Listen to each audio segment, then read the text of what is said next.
Bonjour Li Song. Bonjour. Bienvenue sur TV5 Monde. Vous êtes donc chinois et humoriste, l'un n'empêche pas l'autre. Et vous êtes en tournée en France avec votre spectacle Chronique d'un débridé.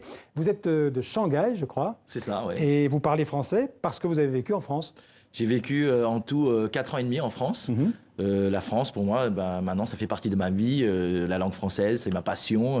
J'ai découvert une envie d'approfondir cette connaissance linguistique et culturelle. Et maintenant, j'en fais un spectacle pour parler de tout ça. Jusqu'à en faire des seuls en scène. On va regarder un extrait de votre spectacle.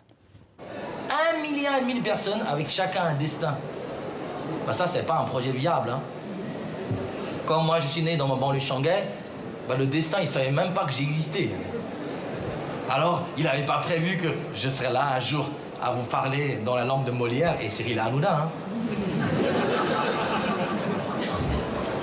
Et mes parents, ils auraient jamais imaginé que moi, je fasse l'interprète pour vos ministres en visite à Pékin, que je sois le guide de Danny Boone, de Léa Seydoux, que je joue dans un film auprès d'Emmanuel DeVos. Mes parents, ils s'en foutent. Ils connaissent pas les stars de votre tout petit pays. Hein. C'est normal, les gars. La France, pour nous, c'est l'équivalent pour vous du Luxembourg. Hein. Vous connaissez les stars luxembourgeoises hein. Alors, Li Song, l'humour franco-chinois, ça existe ? J'essaie d'en faire quelque chose. Je pense qu'on partage certaines choses en commun, dont l'humour. Les Chinois aussi, ils sont bons vivants. Les Chinois, ils ont le sens de l'humour. Ah oui, on aime aussi un peu faire des blagues, des jeux de mots aussi. Il y a pas mal de jeux de mots en chinois. Par exemple des jeux de mots en chinois. En chinois. Oui, d'accord. Oui, c'est plus compliqué là. Je pensais que vous vouliez faire un jeu de mots en français. En jeu de mots en français ouais. Il y en a plein, des jeux de mots. Moi, je parle toujours des expressions que je trouve très, très bizarres pour moi. Voilà. Par exemple, dans mon spectacle, je dis, en français, on dit le verbe se taire. La première fois, j'ai entendu au passé composé. Ouais. Et je dis, hier, t'es tutu. Je dis t'es-tu, c'est bizarre quand même comme langue. Hein t'es-tu, voilà, oui. Voilà. Oui, c'est pourtant c'est ce terme au passé composé. Est-ce que les Français et les Chinois rient des mêmes choses? On peut rire des mêmes choses, mais pas toujours. Voilà. Je pense que c'est vrai qu'en France, je pense qu'on peut faire beaucoup de blagues sur le sexe. En chinois, c'est plus délicat. Ouais. Et en français, je pense qu'après, c'est vrai, on se moque souvent de nous-mêmes. On peut se permettre de se moquer de nous-mêmes. Voilà. Et ça, c'est quelque chose qu'on partage aussi en commun. Vous avez vécu à Brest? Oui, exactement. Et puis vous avez aussi travaillé à Avignon, je pense. Non, j'ai fait une formation de théâtre pendant le festival d'Avignon. Qui est-ce qui écrit vos spectacles? C'est vous? Alors, j'ai coécrit ce spectacle avec mon ami, Victor Gilbert, je vais en parler un petit peu, qui a vécu en Chine. Donc, on a travaillé ensemble parce que j'avais besoin d'un regard d'un Français. Donc, il a écrit un roman. D'ailleurs, le titre est très, très amusant. Il s'appelle L'histoire fabuleuse du Français insouciant devenu chinois insurgé. Exactement. Voilà. Donc, je vous invite aussi à lire ce livre. Voilà, c'est très, très amusant. Il parle beaucoup de choses de ce qu'il a vécu en Chine. Voilà. Alors, vous n'êtes pas que humoriste. J'ai vu que vous étiez aussi chanteur. Oui, il y a quelques années, j'ai fait un album pour Didier Jeunesse. J'ai chanté des comptines.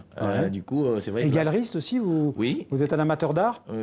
J'ai travaillé beaucoup avec des galeries européennes.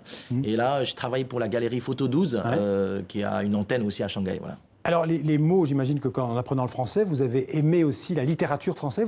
Quels sont les écrivains français que vous aimez particulièrement? Alors, moi, j'aime beaucoup Maupassant, voilà, parce que c'est vrai que c'est tragique, mais dans Maupassant, il y a toujours des leçons de morale. Et effectivement, alors, je trouve ça assez amusant, c'est qu'il y a des auteurs français qu'on connaît en Chine, mais qu'on ne connaît pas la même chose que vous connaissez. Voilà, j'en parle souvent avec des amis, notamment Alphonse Daudet, qui est un écrivain très connu, mais en France, on connaît les lettres de Montmoulin. En Chine, on connaît la dernière classe d'Alphonse Daudet. Voilà. Il y a d'autres écrivains français qui sont connus en Chine. Il y a beaucoup d'écrivains français connus. Victor Hugo, Balzac, tous les grands, Flaubert, évidemment. Et je suis assez étonné, beaucoup d'auteurs du nouveau roman sont aussi traduits en chinois. Donc on peut trouver des œuvres traduites de Duras, Claude Simon, notamment Alain Robillé. Ah oui, donc c'est assez pointu quand même. Oui, et hyper pointu. Alors quand vous êtes arrivé à Brest, c'était un changement radical pour vous. Vous racontez que la pluie, elle frappe de manière horizontale. Exactement. C'est vrai que c'était un peu étonnant d'arriver dans une ville, surtout Brest. c'est vrai que ça a été bombardé pendant la Seconde Guerre, donc c'est pas une ville très très jolie. Mais les Brestois, vous n'allez pas vous faire des amis après? Non, ils m'ont bien accueilli. Oui. Et j'ai été très étonné de cet accueil chaleureux. Ouais. Et d'ailleurs, là, j'étais à Brest, j'ai joué à Brest il y a quelques jours. J'ai été reçu comme un prince. Comme on dit. Pour un Chinois, le français, c'est une langue rare. Oui. Pourquoi? En fait, à part l'anglais et le japonais, on considère que c'est des langues où on peut apprendre en Chine facilement. Ouais. Mais tout ce qui est français, italien, espagnol, bon, bien sûr, je me moque un peu en disant ça, mais c'est pas vraiment rare, hein, c'est plus, on va dire, c'est pas commun. Même aujourd'hui, on a beaucoup de départements où on peut apprendre le français. Merci, Alison. Vous vous produisez ce soir à Paris, je crois? Exactement. Alors, c'est complet. Voilà, donc mon petit affiche. Voilà, ce soir. Chronique d'un débridé. Et puis demain, vous serez à Clermont-Ferrand. Eh bien, bon spectacle. Merci beaucoup. Et merci d'être venu en parler dans le 64 minutes.